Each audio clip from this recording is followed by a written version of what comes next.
Hey everyone, welcome to this short talk. I I want to talk about something that is a little bit more on the deeper side of connectiveness, of relationships.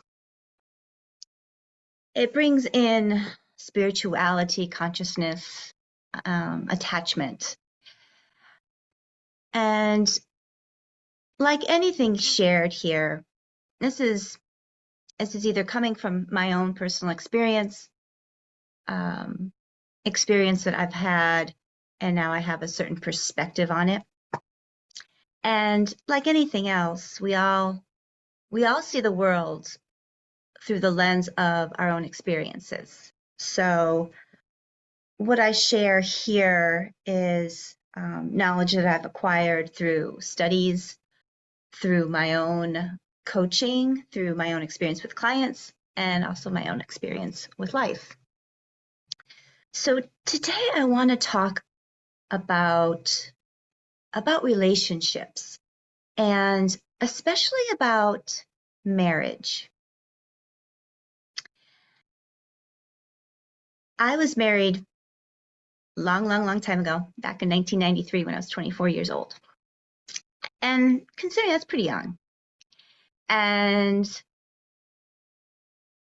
it was just a path I knew that it was another episode on my path that I knew that I wanted to experience, and almost like it was kind of expected that this is what I would do.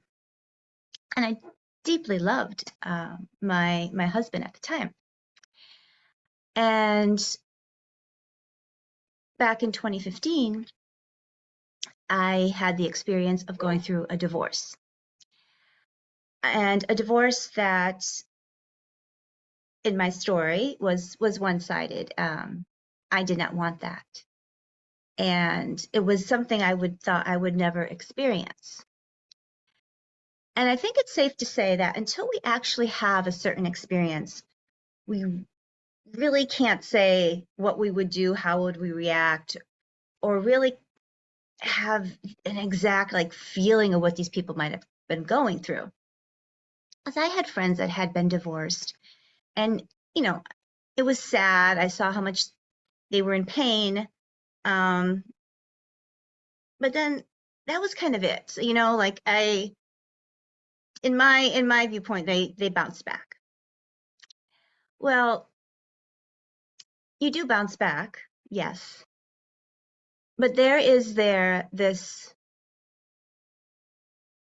a pain that lasts, I believe, until we transition.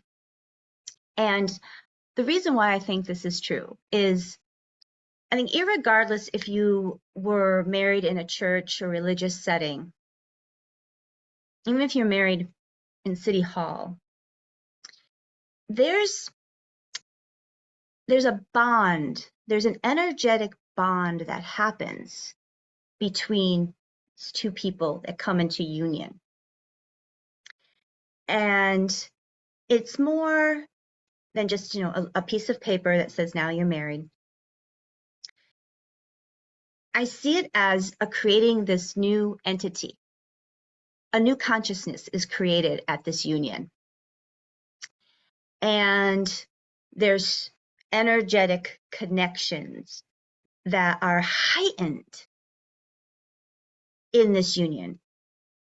Now, granted, these people getting married, like myself, I was with my previous husband before we got married for 4 or 5 years. And we were attached, we were close. But there's something that, in my opinion, happens in these ceremonies that solidifies this union, this entity. And it's really hard to break that apart. I actually think it's kind of impossible in a way. There's always these energetic trendles left. And depending on where you are in that relationship that ended, if you were the person who instigated it, who wanted it, maybe you both wanted it, and maybe you're both at a very amicable place. I feel like myself, I have a very amicable relationship with my ex. We have 2 children together. We had a great life. I still have a great life. But I still feel this attachment that at times causes great sadness. And then if I'm not careful and I go to the past, there could be a lot of suffering there. And so that's what I wanted to address, is that to not take for granted what marriage is. It's not something to go into very lightly. And although we cannot predict what's going to happen in the future, and we're all going to have the experiences that our soul needs to have, granted, I believe there should be a certain expectation that this is a forever bond that you're creating with this person, especially if you start to create life with this person, like actual human life. And I think that bond gets even greater. It's like an exponential blow up. And this also, I believe, coincides with our sexual relationships that we have. There's there's talk about a lot about, casual sex. And, I think a lot of people go into sexual union in a very unconscious way. Because again, in sexual union, you are creating a bond with this other person. There is this, there's the energies come together. There's penetration of some sort most of the time. For women, with a male partner, you're allowing somebody else into your body. Like, that is so very sacred. So if you are the type of person who has casual sex, you sometimes you might just feel depleted a lot at the times, or maybe you're feeling like energies on you that aren't yours, or feeling ways that you don't usually feel, and that's because you have taken this energy from this other person on you. And so it's really important to use discernment of like who you're going to share yourself with. As most of the time in these casual hookups, there isn't the safety, there isn't the atmosphere to have total surrender. And if you don't have total surrender in your sexual union with somebody, there's a rigidity, there's walls up, it's almost like, why are you having this? Because the connection to this other person, this deep connection, cannot happen when these walls are up, because you don't feel safe, you don't know if you can trust them. So you're really going into this experience, I feel, almost just to get off, because it physically might feel good at the time.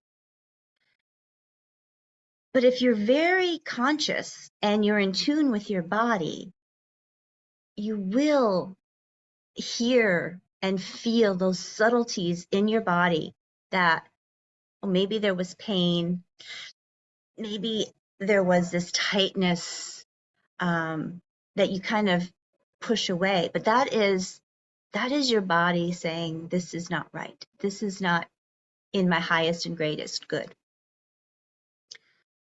So the reason why I wanted to talk about this going to casual sex and marriage is really comes down to conscious awareness and understanding why you are doing something. How does it feel in your body wanting to be married to this person?